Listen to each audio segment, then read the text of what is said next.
വിദ്യാർത്ഥി സംഗമവും 50% സബ്സിഡിയിൽ school kit വിതരണവും നടത്തി. നാഷണൽ എൻജിഒ കോൺഫെഡറേഷൻ, സോഷ്യൽ ബിവഞ്ചേഴ്സ് എന്നിവയുടെ സഹായത്തോടെ നാഷണൽ ഹ്യൂമൻ റൈറ്റ്സ് ഫോറത്തിന്റെയും സിറ്റിസൺസ് ചാരിറ്റബിൾ ട്രസ്റ്റിന്റെയും സംയുക്ത ആഭിമുഖ്യത്തിൽ വിദ്യാർത്ഥി സംഗമവും വിദ്യാർത്ഥികൾക്ക് 50% സാമ്പത്തിക സഹായത്തോടെ സ്കൂൾ കിറ്റുകളും വിതരണം ചെയ്തു. കൊല്ലങ്കോട് ബസ് സ്റ്റാൻഡിലെ വാസുദേവൻ മെമ്മോറിയൽ ഹാളിൽ വെച്ച് നടന്ന ചടങ്ങിൽ കെ ബാബു MLA പരിപാടി ഉദ്ഘാടനം ചെയ്തു.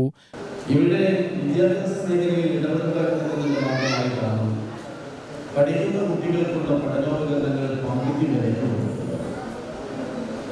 ആരോഗ്യ രംഗത്ത്, സാമൂഹ്യ രംഗത്ത്, സാമ്പത്തികപരമായ സഹായങ്ങൾ നൽകുന്ന കാര്യത്തിൽ എല്ലാം ഈ ചാരിറ്റിയുടെ പ്രവർത്തനം നല്ല നിലയിൽ തന്നെ നടക്കുന്നുണ്ട്. നമ്മളെല്ലാവരും ധരിക്കുന്നത് എങ്ങനെയാണിത് 1000 രൂപ കൊടുത്ത് 2000 രൂപയുടെ സാധനങ്ങൾ നമുക്ക് ലഭിക്കുക എന്നുള്ളതാണ് അല്ലേ? ഇനി ഇവരെങ്ങാനും പലയിടത്തും കുറേ വിഷയമുണ്ട്.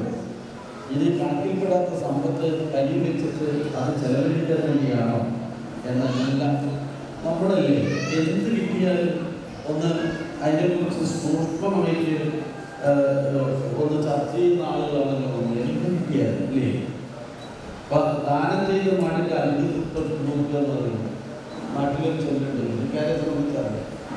കാരണം ആ ദാനം കിട്ടിയ മാടാണ്. പക്ഷെ അവർ കൊണ്ട് തൊട്ട് നോക്കുക എന്തിനാ എത്ര ലിറ്റർ കറക്കുന്നത്, ഇത് വെറുതെ കിട്ടുക എന്നാലും നമ്മൾ ഇത് പാതി വിലയ്ക്കാണ്. ഇപ്പോൾ കമ്പ്യൂട്ടർ അല്ലെങ്കിൽ ലാപ്ടോപ്പ് 20,000 രൂപയ്ക്ക് കൊടുക്കുന്നത്. പുറത്തു പോയി വാങ്ങിക്കുമ്പോൾ 5,000 രൂപ. നിങ്ങൾ ഈ ബാഗ് തന്നെ പുറത്തുനിന്ന് വാങ്ങുമ്പോൾ നല്ല വില കൊടുക്കുകയും പിന്നെ കൊടയും നോട്ട്ബുക്ക് പിന്നെ 13 ഐറ്റംസ് ഉണ്ട്. കൊല്ലങ്കോട് ഗ്രാമപഞ്ചായത്ത് പ്രസിഡന്റ് കെ സത്യപാൽ മുഖ്യാതിഥിയായിരുന്നു. നാഷണൽ എൻജിഒ കോൺഫെഡറേഷൻ ജില്ലാ പ്രസിഡന്റും നാഷണൽ ഹ്യൂമൻ റൈറ്റ്സ് ഫോറം ദേശീയ പ്രസിഡന്റുമായ MK ഗിരീഷ് കുമാർ അധ്യക്ഷത വഹിച്ചു.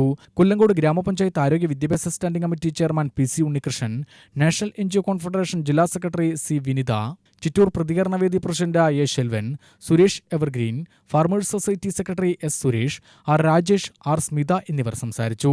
നഴ്സറി തലം മുതൽ +2 വരെയുള്ള വിദ്യാർത്ഥികൾക്കാണ് സ്കൂൾ കിറ്റ് വിതരണം നടത്തിയത്.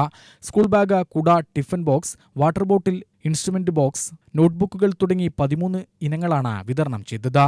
UTV news, Palakkad.